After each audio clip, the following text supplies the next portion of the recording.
साद घालिते आहे विधी लिखित कोणते आहे विधी लिखित कोणते आहे.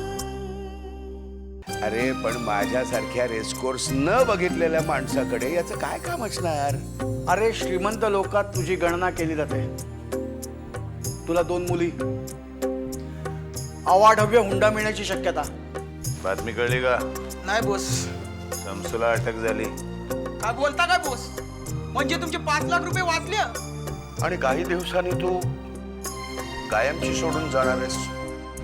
हे 2-3 दिवस देखील आम्हाला 2 महिन्यासारखे वाटले. Thanks for the information mister Khillani. पण ममता कुठेही फसणार नाही याची बरोबर काळजी मी घेईन, कळलं? गुड.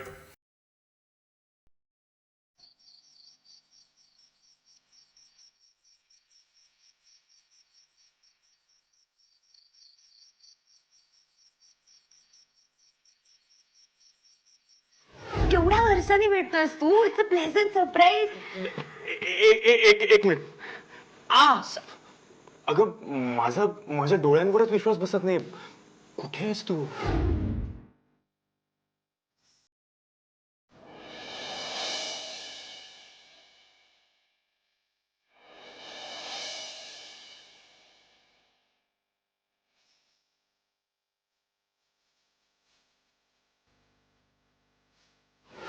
आपली पुन्हा कधी अशी भेट होईल असं वाटलंच नव्हतं मला. पण मला खात्री होती आपली भेट नक्की होईल याची. का? का म्हणजे मी अजूनही तुझ्या उत्तराची वाट बघतोय. आणि मी नकार दिला तर? हे बघ ममता, मी तुझ्यावर मनापासून प्रेम करतो. मला विचार करायला थोडा वेळ हवाय. हा, आता मला नकार देऊन जर तू आनंदात राहणार असशील तर मी तेही आनंदाने स्वीकारायला तयार. तू ना अजून तसाच आहेस. कॉलेजमध्ये होतास तसा.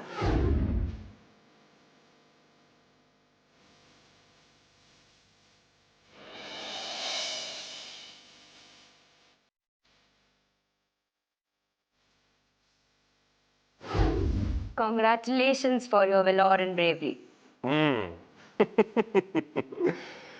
पहिला फोन तुझाच येईल याची मला गॅरंटी होती.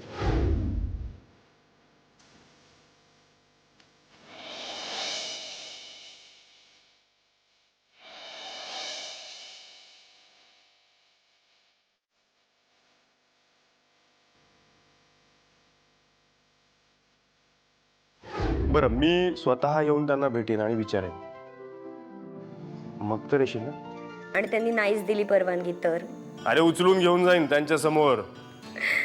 तुमच्यासारख्या पोलीस ऑफिसरला अशी उचलेगिरी शोभत नाही.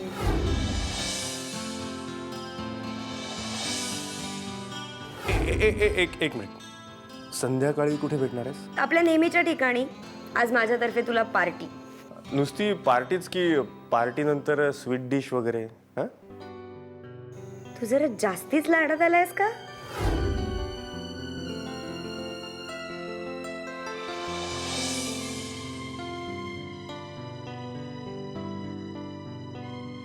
हो, किती सिरियस होतोयस? मी असं म्हटले का की दी आणि पप्पांनी नकार कळवलाय म्हणून? म्हणजे yes, I like you to.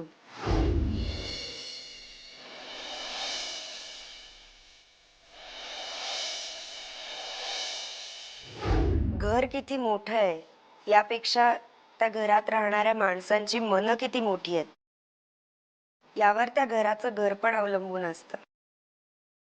आणि या घरातल्या माणसांच्या मनाची गहराई मी नाही मोजू शकत.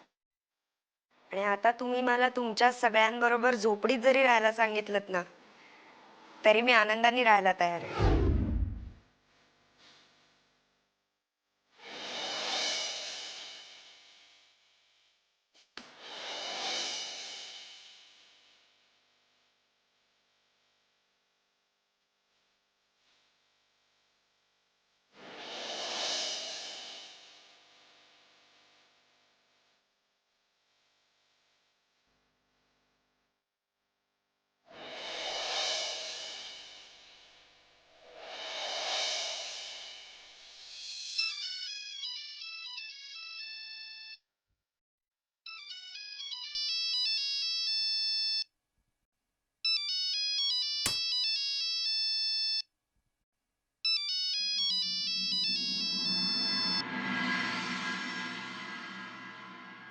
हॅलो. सर, तावडे बोलतोय. हां हां बोला तावडे. इतक्या रात्री फोन केलात, काही प्रॉब्लेम? हो सर, खूप मोठा प्रॉब्लेम झालाय. काय काय झालं? सर सर तो तावडे पटकन बोला, काय झालं ते? सर, लॉकअपमधून समसू पळाला.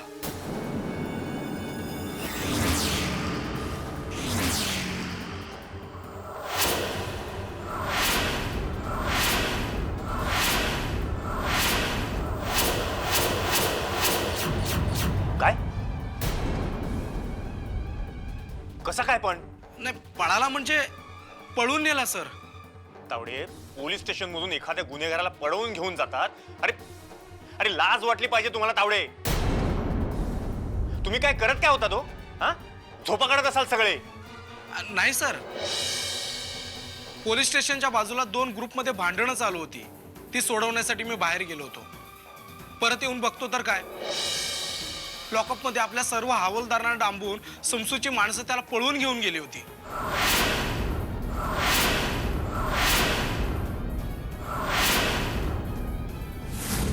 तावडे, ह्या मागे कुठल्या तरी मोठ्या गुंडाचा हात असला पाहिजे. छोटा मोठा गुंड एवढी मोठी डेअरिंग नाही करणार. बरं मला सांगा, आपल्या ज्या पोलिसांना जेलमध्ये डांबून ठेवलं त्या गुन्हेगारांनी, त्यांचे चेहरे तरी पाहिलेत का आपल्या लोकांनी? का तेही नाही जमलं या लोकांना? नाही सर.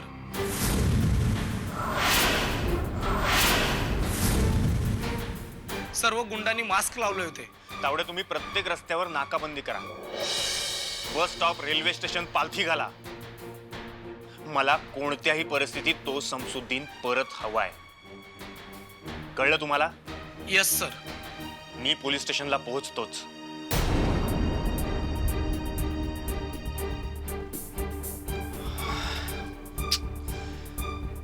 सगळी मेहनत पाण्यात गेली. आता हे प्रेसवाले नको नको ते प्रश्न विचारून भांडावून सोडतील. पेपरमध्ये अफवा काय येतील, काय काय छापतील, यांचा काही नेम नाही. मी एसीपी साहेबांना काय उत्तर देऊ? नाही समसुद्दीन, तुला परत शोधून काढल्याशिवाय मी गप्प बसणार नाही. विधी लिखित कोण ते आहे.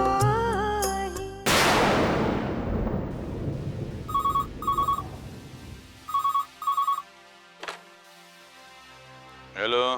बोस, परश्या बोलतो. अरे बोल रे बाबा, कवा धरणं तुझ्या फोनची वाट बघतोय. बोल. सगळं काम फिट झालं. अरे काय सांगतो काय मर्दा, आयुष्यात पहिल्यांदा मर्दावाने काम केलं तू.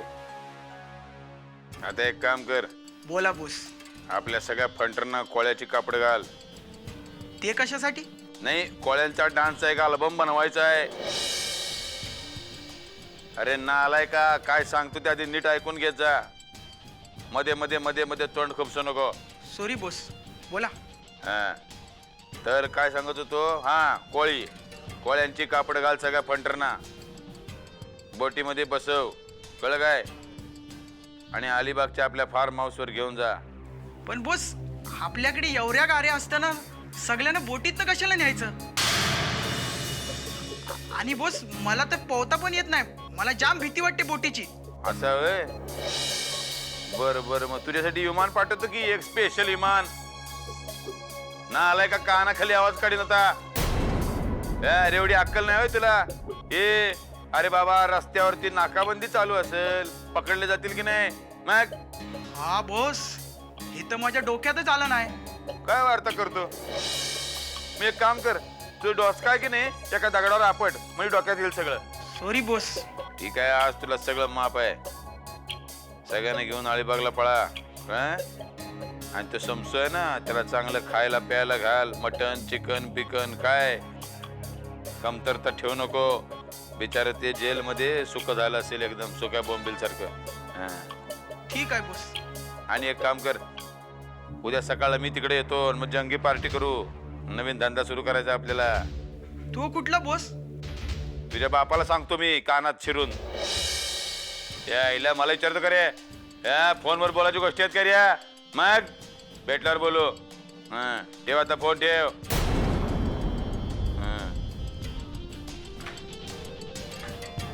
वर्षा लेका मान्य करावं लागल की तुझ्या पण डोक्यामध्ये भेजा आहे.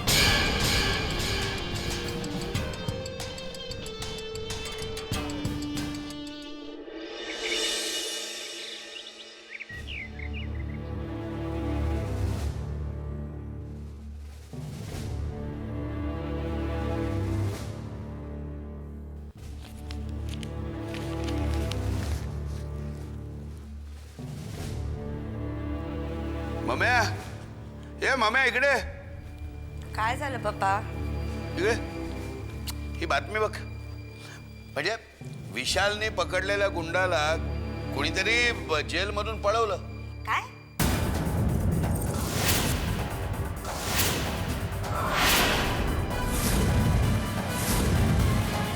कधी?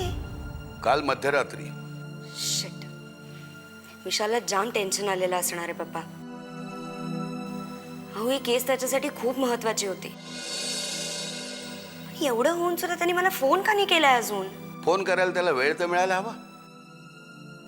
ही बातमी कळल्यावर त्याचं काय झालं असेल हे त्याचं त्यालाच माहित. हो पप्पा, पण मला खूप काळजी वाटते त्याची.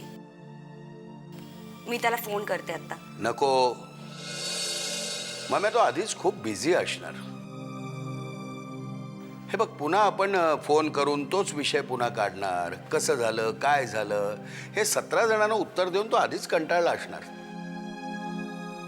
त्यातून आपला फोन म्हटल्यावर तो कटही करू शकत नाही आणि आपल्यावर चिडूही शकत नाही. बरोबर आहे पप्पा, तुम्ही म्हणताय ते पटतंय मला तुमचं म्हणणं. हे बघ, तू काही टेन्शन घेऊ नकोस. सगळं व्यवस्थित होईल. विशाल पुन्हा जिद्दीनं त्या गुन्हेगाराला अटक करतो की नाही हे तू बघच. हो पप्पा, तो नक्की त्या गुंडाला परत अटक करेल याची मला गॅरंटी आहे. चला मी निघते आता. ओके मलाही साईटवर जायला उशीर होतोय. Okay okay, good day.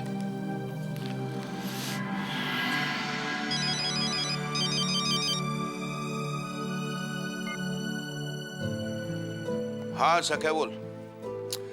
बातमी ना वाचली. नाही मुद्दामून फोन नाही केला. अरे तो बिझी असेल, त्यातून आपण फोन करून त्रास द्या त्याला. नाही मम्मीलाही म्हणावलं फोन करू नकोस. हे बघ सख्या, तू संध्याकाळी येणार आहेस ना, तेव्हा आपण या विषयावर बोलू.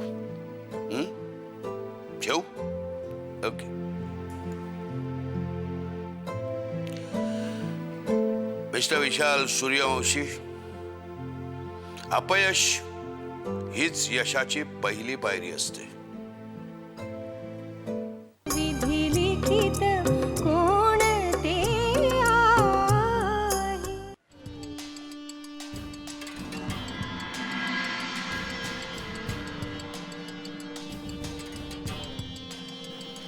परश्या, ये परश्या. काय डोसून पडला का काय? बोला बॉस. इतका हाका मारतोय. काय करत होता बाहेर? हे आपल्या माणसांबरोबर होतं तिथं. लावत नाही, होता? नाही. नाही. तोंडाला बघ किती भसा भसा वास मारतोय. काय करतोय शमसुद्दीन? शुद्धीवर आहे का? आहे, शुद्धीवर आहे. आहे ना. आणि बाकीचे फंटर एन्जॉय, मजा करतायत. तू पण ना. जा शमसुद्दीनला सांग मी बोलवले म्हणून.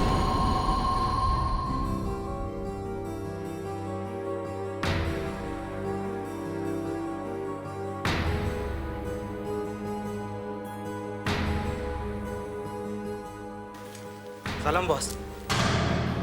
मला जेलमधून सोडून माझ्यावर खूप उपकार केले बॉस. ये एहसान मैं जिंदगी भर नहीं बोलूंगा बॉस. अरे बाबा, तुझे पण एहसान आहेत माझ्यावर. पोलिसांसमोर माझं नाव नाही घेतलं, मग उपकारच म्हणायचे. मग ते जाऊ दे. आता इथं काय तुला कमतरता नाही ना? मजेत आहेस ना? नाही बॉस, या परशाने आपली लेटेक ठेवली. अरे माझ्या बरोबर राहिलास ना एकदम सुरक्षित. पोलीस काय वरचा ब्रह्मदेव खाली आला तरी तुला शोधून नाही काढू शकत. Thank you boss. बरं आता एक इम्पॉर्टंट गोष्ट बोलायची आहे. तू आहेस कारागीर, बंदुका बनवतो, घोडे बनवतो. आतमध्ये अडकला इथं माझ्या इथं नाही का, बाहेर जाऊ शकत नाही तू. तुझा झाला धंदा बंद. 100% बरोबर आहे बॉस. आणि इथं तुला असं फुकटचा पोसणं मला पण परवडणार नाही. हं? माझ्या डोक्यामध्ये एक आयडिया आहे. कोणता बॉस? आता असं करायचं की तू तुझं काम करत राहायचं इथं बसून. हां, तुला बंदुकान घोडे बनवायला जे काय कच्चा माल लागेल तो मी तुला पुरवत जाईन. आणि तू बनवलेल्या बंदुकान घोडे आणि हत्यार मी बाजारात नेऊन विकणार. कळलं? तुला काय हवे असतील पैसे त्याच्या बदल्यात ते मी तुला देईन. तुझा पण धंदा चालू राहील, माझा पण नवीन धंदा चालू होईल. सौदा मंजूर? मंजूर आहे बॉस. हां. आजपासून हा समसूत फक्त कारागीर आणि तुम्ही दलाल. काय वार्ता करतो, पण कधी बी माझ्या बरोबर करू नको नमक हरामी. नाही बॉस, नमक हरामी करायची असते तुम्ही पोलीस स्टेशन मध्येच केली नसती का? हा. तसं नाही रे अड्या, गंमत केली तुझी. हां, जा आता बाहेर जा. हां, मौज मजा कर, खा पी. विश्वास आहे माझा तुझ्यावर.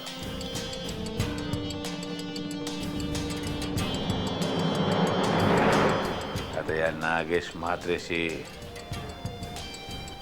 कुठला बी डॉन नडू शकत नाही ना माझ्या वाट्याला जाऊ शकत. कारण माझी पॉवर आता वाढली.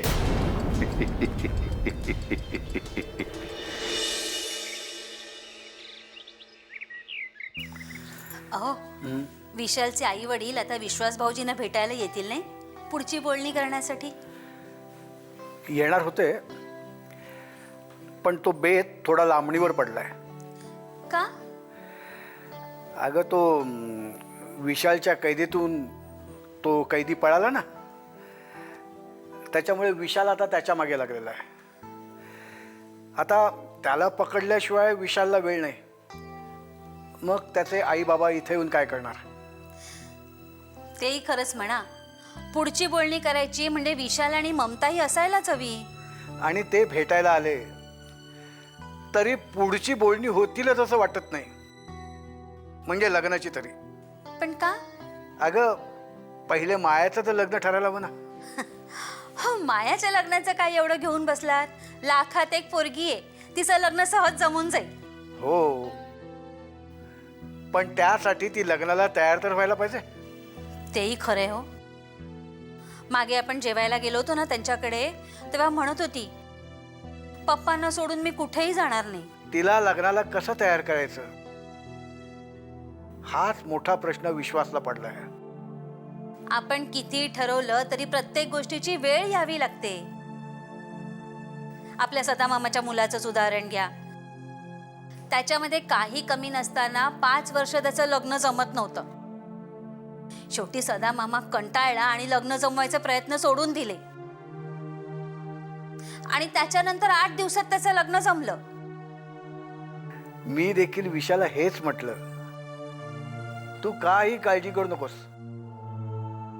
वेळ आली ना की मायाचं लग्न बरोबर ठरेल. आता मम्याचंच बघा. आपला विराज, सुमती, माया ही मोठी मंडळी राहिली बाजूला आणि हिचंच आधी जमलं. मी विश्वासला म्हटलं माया लग्नाला तयार होईपर्यंत आपण माम्याचा साखरपुडा उरकून घ्यायला काय हरकत आहे? तेही बरोबर आहे.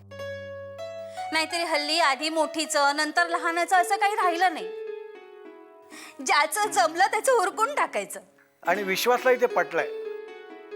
तो म्हणाला विशालचे आई बाबा आले की साखरपुड्याचं बोलून घेऊ, मग लग्नाचा आरामात बघता येईल.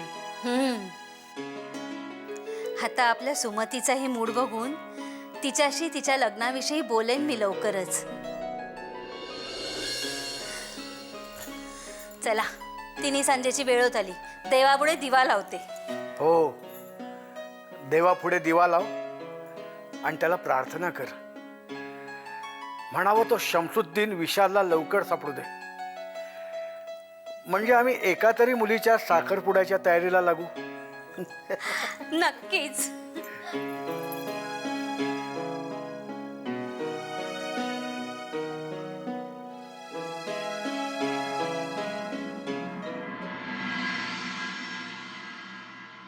पंधरा दिवसांनी भालच्याच्या खुनाच्या केसचा निकाल आहे सॉरी बॉस, मी खरंच विसरून गेलो.